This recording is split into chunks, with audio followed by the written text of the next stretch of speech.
Gang. Today we're quarreling about Einstein's theory of special relativity. I promise you, bro cooked here. Just hear me out. Imagine you and bro are on a train, up to the usual shenanigans and tomfoolery.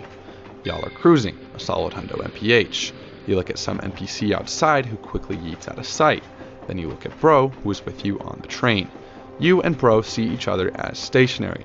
This because you and bro are also moving at a hundo MPH with the train. But since you and bro and all the other NPCs in the train are moving at that speed relative to the train, you are stationary. Relative to outside, you're jit cruising. This is relative motion, common known facts in Einstein's time. But at some point, my bro Einstein was like, hold up, what about light? Photons move like super fast, so maybe like time just hits different. Some said, what is bro yapping about? Claiming cat, whilst other proclaimed, let him cook. And let's just say, bro turned the heat to medium high. Imagine a light clock. This light clock literally has two mirrors facing each other and a light beam skibbity bopping back and forth. You are on Earth, chillin' with your light clock. Your bro is on a spaceship, jit cruising, but he also has a light clock. Since bro is jit cruising relative to you, who's not moving, that means the light clock is moving faster with him, because relative to his speed, everything is stationary. But un problemo arises. See, in the late 1800s, the Michelson-Morley experiment kind of proved that the speed of light is constant, and doesn't change no matter what, like a real G. It's the cosmic speed limit, and let's just say the boys in blue are every which way. So you are stationary, but bro is moving, each with light clocks. Even though bro is moving, bro's light clock can't go faster than the speed of light. But from his perspective, it's still going the same speed. What the frick? Light can't move faster than the cosmic speed limit, so something has to take the repercussion, and something does.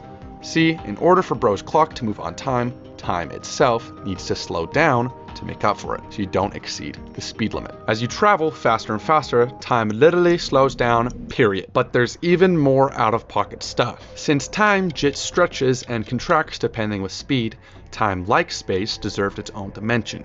In fact, Einstein yapped that the two were the same thing. Bro proclaimed they form a four-dimensional space called space-time. Imagine space-time as a blankie. So if we put a massive gat, like the sun, on the space-time blankie, it bends it. And so anything that goes close enough just starts moving around it like any basic simp. But also, since any given gat is more dense and therefore more massive, the closer you get to the center of said gat, the faster you're moving. So if you're on Earth's gat, time moves slower than if you're in the atmosphere gatless. That's also what happens in interstellar BT dubs. The planet had a level 10 gat, so they were technically moving faster while they were close to it.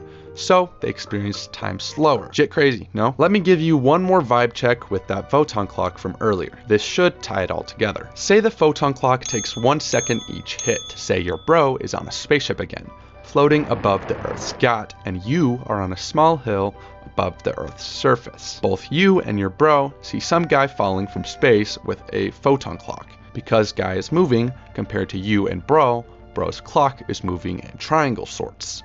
This means the light literally travels a longer distance, stretching how long a second is. The duration of a second is directly proportional to the speed of the falling guy. So, as he falls further to the Earth's gat, the duration of a second is longer from his perspective. And for you, time would appear from the hill to pass slower than bro in the spaceship because you're closer to the center, like we previously yapped about. Therefore, you would see guy hit Earth's gat before your bro in the spaceship. Jit crazy, no cap. So after Einstein squabbled all that, everyone finally admitted he wasn't capping and was in fact the GOAT, Rizzler of all Rizzlers, and thus the theory of special relativity was declared universally bussin'.